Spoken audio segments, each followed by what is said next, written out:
Progressive Insurance, Buffalo and Miami, game of the weekend, potentially in the NFL. Good morning, everybody. Along with Michelle Smallman, Chris Canty, Evan Cohen with you. And are we going with the Christmas vibe unintentionally today? We got red and green on our show. Did we plan this? Because I don't think so.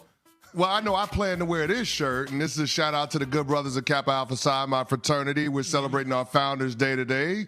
Word to Elder Watson Diggs. I just want all of the noops out there to celebrate safely and responsibly this weekend. Happy J5. Okay, so CC's shirt obviously is awesome and has meaning. Mine was just the first I grabbed out of my closet this morning. Can I give you a little teaser? Because you guys may not have seen this, but, well, the audience certainly did not. Dan Graziano, ESPN NFL reporter, is going to join us in about an hour and a half. He's wearing green also. No, stop No it. joke. I'm not kidding. We're going to have 2 green, 2 red on the set today of Unsportsmanlike. So it's Merry Christmas, CC. No, it's Merry New Year. Merry New Year. Happy New Year, CC. Everybody knows CC loves it. Happy New Year. All right, Week 18 NFL, last weekend of the year in the National Football League's regular season, of course. The game that has been deemed the game, right? I mean, NFL moved it to Sunday Night Football. The Dolphins and the Bills, it's for the AFC East, but I do want to point out, because we do like the doomsday scenarios on this show, specifically with the Buffalo Bills, because, Smalls, I'm going to leave you out of this. You haven't been as harsh on them as Cece and I have been all year long in terms of our frustration with turnovers and McDermott, etc. Cece, imagine if, hypothetically, Jacksonville wins, Pittsburgh wins, there's a winner in Houston, Indy. We're not only talking about a game for the division on Sunday night, we're talking about a potential elimination game for the Buffalo Bills. No, and it should be an elimination game for Sean McDermott as well, right? With all of the turmoil that this team has been through this year, with all of the injuries on the defensive side of the ball, they still found themselves in this situation. And you already scapegoated your offensive coordinator in Ken Dorsey. The Bills absolutely have to find a way to be able to get this done. They have to be able to go on the road and beat a division opponent in order to punch their ticket to the postseason. Otherwise, I think it's safe to say that the overall program in Buffalo has regressed. And if that's the case, if we come to that conclusion after Week 18, I don't know how Sean McDermott's job is not on the chopping block. I mean, you just consider the fact that this team has been in the postseason every year under Sean McDermott, except for Josh Allen's rookie year. If you find yourself getting bounced earlier and earlier in the postseason, which has been the way things have trended over the last 3 years, and then you're on the outside looking in with Josh Allen, one of the most dangerous weapons in the National Football League at the most important spot in all of team sports, then your job should absolutely be called into question. I could not agree more. Brought it up before the season as something to watch, and he's one of those guys that could get fired on a Monday and hired by somebody else on a Wednesday. I don't think any of us are saying that he's not a good coach. It's just time would run out. Now, Smalls, the flip side of this with the Bills, they've won 4 games in a row, and it started with a game that you predicted where they would win on the road at the Chiefs, because you get every Chiefs game right, no matter what it is. It's unbelievable. I've never seen somebody get more things right about one team than you with the Chiefs. But should we look at Buffalo maybe the other way off of this winning streak here or no? What do you mean by that? Positively. Positively, Cece and I yes. are looking at them always negatively. Yes, of course. Why wouldn't you look at it positively? They're one of the hottest teams in the league. They've been hottest teams in the league right now, I should say. Obviously, It hasn't been that way all season long. They have been to the playoffs. They kind of know that routine. They have the muscle memory of what it takes to gear up for the postseason.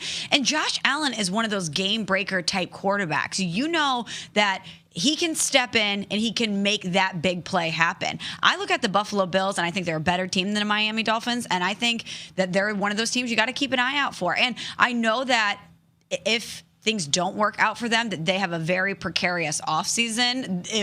I always think about Nuno with his ledger now when I think about contract situations. Our producer, Nuno, has a ledger where he writes down all of his expenses. The Buffalo Bills are going to have a very complicated ledger this offseason. They have cap issues. They have salary issues, contract issues that they have to deal with. So I think that all of that pressure certainly is facing them. But I don't know if that, even if it weren't to work out, if that's enough to remove Sean McDermott from the job. Sometimes you do need a fresh voice, but I think he's done a great job with the Bills. And as you said, he's going to get snapped up somewhere else immediately if they were to move on from him. I just think you need to be very careful when you decide to move on from a coach who's had a lot of success. Understood. But, like, if we play out this scenario, I feel like everyone would feel better about this, or at least Cece and I probably would. Cece, like, if we put him back on his old team in Carolina where he came from as a head coach, I feel like you'd feel better about Carolina, And you'd also feel better about Buffalo in terms of their direction, maybe getting somebody else, right? Like, it's not that he's bad. It's just you can't miss the playoffs with this team, can you? No, you can't. And it's not like we haven't seen this in recent memory with NFL coaches. I mean, think about what happened with Doug Peterson in Philadelphia. Yep. I mean, Pat Costello is very familiar with it. They missed the playoffs Carson Wentz rookie year,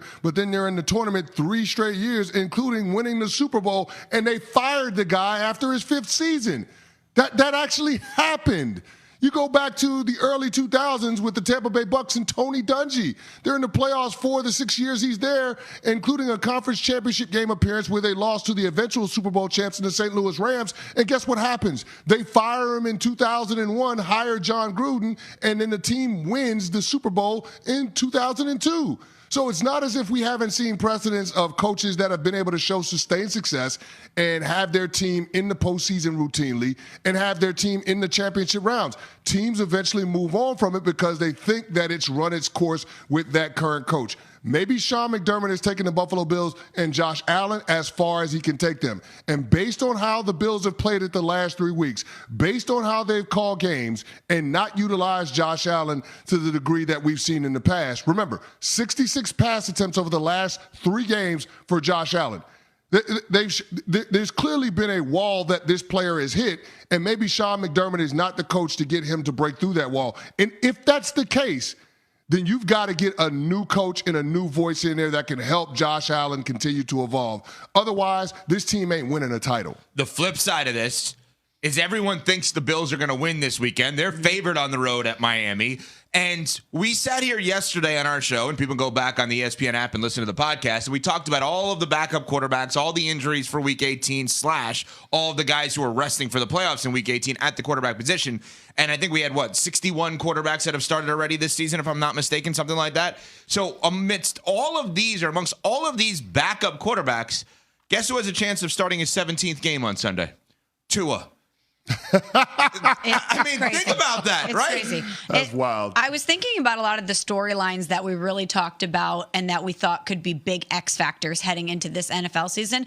And how many times did we have the conversation, can Tua stay healthy? The Miami Dolphins can only go as far as Tua, and we don't know if he can stay healthy based on the injury history that we saw last year. And with all these quarterbacks that have gone down, to think that this guy has made it a full season healthy, who had that on their bingo card heading into this season?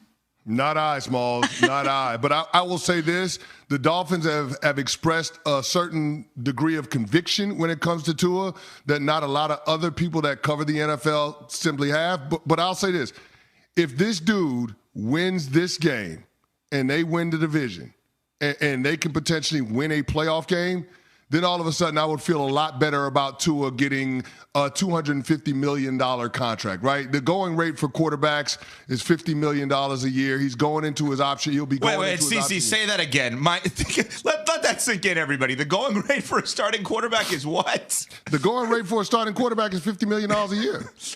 And it's only going to go up. It's only going to go up. Think about this. The Dallas Cowboys have to pay Dak Prescott this offseason. So, I mean, that's going to continue to move the bar forward. If you're the Dolphins, that's the magnitude of the decision you have to make. You've got to determine whether or not you feel comfortable paying Tua $50 million a year and a guarantee somewhere in the ballpark of, $160, $170 million. That's what it's going to be. And so if I'm going to believe that my quarterback is worth that kind of spend, then he's got to show me in games like this where the division is on the line, where playoff seeding is on the line, that he can get it done, regardless of the circumstances. And that hasn't always been the case. Now, remember, you find yourself in this situation if you're the Dolphins because you lost a Monday night game to the Tennessee Titans in the month of December. If you win that game, the division's not on the line. You've already wrapped that up. But the fact is you lost that game, and in that game, Tyreek Hill missed about 2 quarters of gameplay with an injury. So I need to see Tua be able to elevate everybody around him, and these are the games where that shows up. And so that's why this is such a big game for the Miami Dolphins organization in terms of being able to evaluate their quarterback for the long term. Everything you said, CC, is correct. And this would certainly be a line on the resume for Tua that you bold. This is one of those things that you always go back to. But do you think he's done enough already to merit that? I mean, he's proved that he could stay healthy. I guess shout out to jiu-jitsu because it worked for him. Shout out to jiu-jitsu. I mean, shout out to jiu-jitsu. It works for him. Is jiu-jitsu listening right now? Shout out to jiu-jitsu. Great work. Got it. Great work. He has proven that he can be the centerpiece and the engineer of the highest powered offense in the NFL. He works well with his teammates. He certainly has synergy with his head coach. His head coach knows how to utilize him. He's comfortable there. He's been a great leader. I wonder if he's already done enough up to this point where this game may not make or break his future contract situation. Well, Smalls, you don't pay a guy $250 million just to be a good quarterback. You pay that guy to help you compete at a championship level. Mm-hmm. And I don't know that Tua can do that. Now, I'm not trying to move the goalposts. The first priority this year was to make sure that he could stay healthy. But he's also led the league in passing yards. He leads the league in completion percentage, yet he's 13th in QBR. So what that tells me is a lot of his production is about the pieces around him, and it's also about the X's and O's that Mike McDaniel dials up. Now,